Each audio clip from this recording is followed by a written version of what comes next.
If you're someone just got into Pokemon and you're really not quite sure how to get into Pokemon more, but you want to, then you found a perfect video. Because today I will be going over all the Pokemon media you can use or play or listen to to get more into Pokemon in present day. The first and most obvious will be the mainline games. You know, your Red and Blues, your Black and Whites, your X and Ys, your Scar and Violets, your Legends games.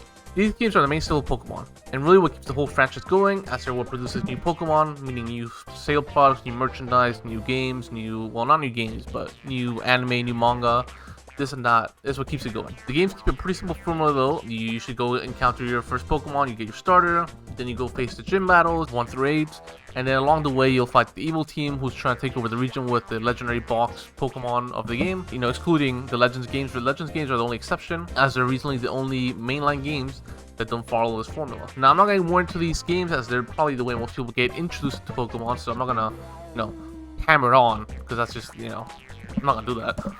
No spoilers, all that. Next up, what we have is the anime. The anime is pretty fun, and up until now, it follows the same characters, Ash and Pikachu, for their journey. Ash would usually change his theme with every generation.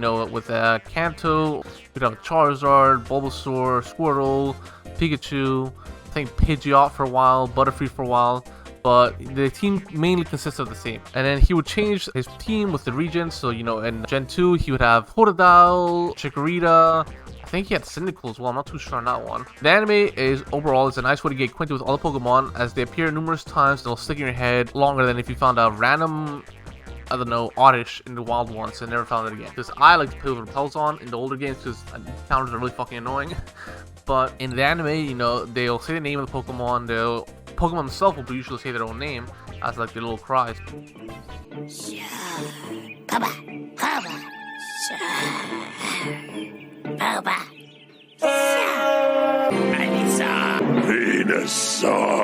It's a very good way to keep the Pokemon engraved in your head, as it's said multiple times. You see it, it's acting out, it's got personality, all this and that. So it definitely makes it a lot more memorable to me if it's like a way you want to get more into Pokemon.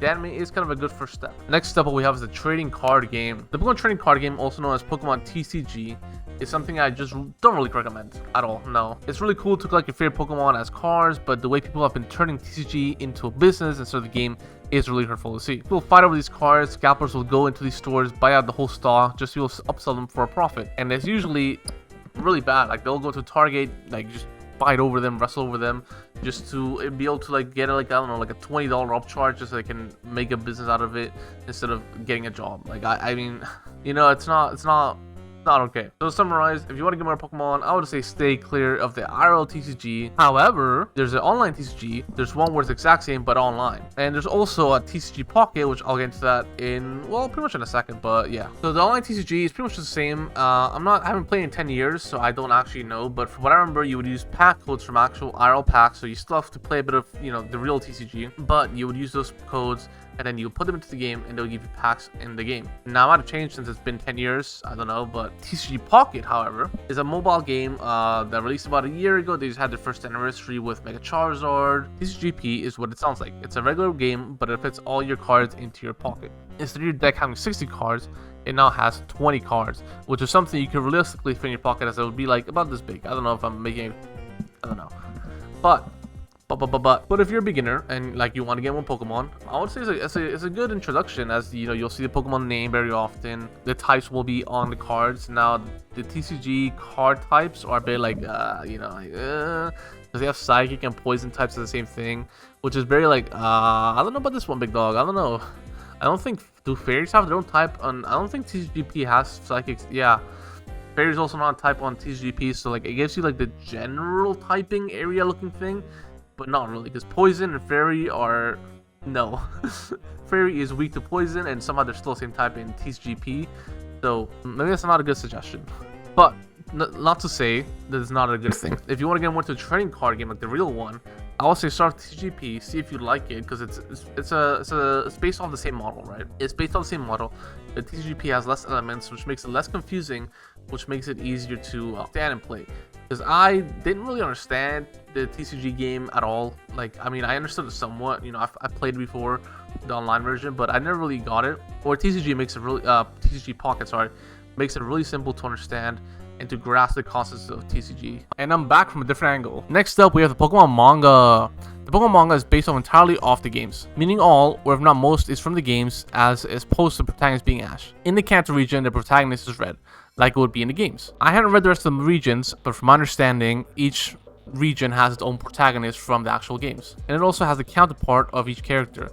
Outside of Gen 1, each game has a male and female version. In the Pokemon manga, each male and female version has their own character, with their own backstory, with their own whatever. It's not just a copy and paste of the main character, but it's your rival. It's actually a different character, and that's pretty cool if you ask me. Now, while the manga is based off the games entirely, the story is very different. Now, without getting too many details, spoiler warning, I would say, this is your spoiler warning. This is your spoiler warning. Some of the crazy stuff that happens is some of the gym leaders are evil outside of Giovanni, and they work for Giovanni. There's some fusion Pokemon between Zapdos, Articuno, and Moltres. They're all one Pokemon, and it's crazy. But big spoilers, you know? I mean, I've already said spoilers, so too late now. And I would say the Pokemon manga is for a more mature audience than the Pokemon anime. Pokemon anime is more for, like, you know, little toddlers, where the Pokemon manga is probably for teenagers. They tackle some heavier topics like murdering. Now this one might be the biggest one. The largest. If you're looking to get more Pokemon beyond the mainline games. The side games, the spin-offs games, whatever you'd like to call them, but games like Pokepark 2, Mystery Dungeon, Pokemon Rangers, Pokemon Rumble, etc. You know, I could go on and on. But all these games add story to the game outside of, you know, just you get your starter, go beat up the gym leader, and beat it back bad boss team that's trying to take over the region. Now, whether these stories good or not, that's up to you once you play the game. But it adds story and also gives personality to each Pokemon. Now, the game I'm going to point to for this will be Pokepark. In Pokepark, you play as Pikachu in the first one, and in the second game, you play as Pikachu, Oshawott, Snivy, and Tepig. And the point of these games is to make friends while you go on your journey trying to solve whatever's going on. I'm not going to spoil the game for you, but you're trying to make friends. It's the whole point of it. And how do you make friends? You have to talk to the Pokemon. And as you're a Pokemon, you kind of get a feeling of understanding that you can actually understand their language because you yourself are Pokemon. It just, I mean, if you look into it, you know, if you don't look into it, it's like whatever, they're talking to you, but I think it's cool. But anyways, you have to talk to them and they have to respond to you. So this might give you the impression this Pokemon is a grumpy Pokemon, or this Pokemon's really friendly, or that they're really shy. You know, it gives you an idea of how these Pokemon are based on the personalities, based on each Pokemon. You know, like Landorus might be like a really angry Pokemon, whereas someone like Audino might be really nice. It forms a bond between you and the Pokemon, even though there isn't really one there. And it's a way to get more into Pokemon, and I highly recommend the games. We need Pokepark 3. Come on, Pokemon. You know you want to do it. Come on. You know you want to. Pokepark 3 has to happen. Come on. Now, there's also another Pokepark. There's a shitty ass Pokepark that opened in Japan, and it's fucking ass. It's not actual shit. I'm just mad that they called it that in the Pokemon Presents when I thought they were making Pokepark 3, but they were just opening some theme park in Japan, which no one can even go to outside of Japan. There's also the guidebooks. This is how I kind of got completely into Pokemon. I had started off with the anime when I was a wee little child, but my parents had bought me this guidebook for Christmas or something, I don't know when, with the first 151 Pokemon. And I would constantly read it, memorizing each page of the first 151. Now, it's a lot harder now that there's more than over 1,000 Pokemon, but this was something I would do when I was watching, you know, Pokemon as a kid. You know, to be on the screen, maybe episode I already watched, okay, well, I'm reading the thing anyways. You know, it's kind of keep my entertainment going. I would say this is more like if you have a kid who you want to get into Pokemon, you can give them a book, they'll be fascinated with it if you're done on, like, you know, short attention span. But I think these guidebooks are a pretty good way to get kids into it. If you're an adult, it's a bit harder to, you know, pay super close attention to a guidebook that's really not gonna give you much entertainment. Now, there's Pokemon GO.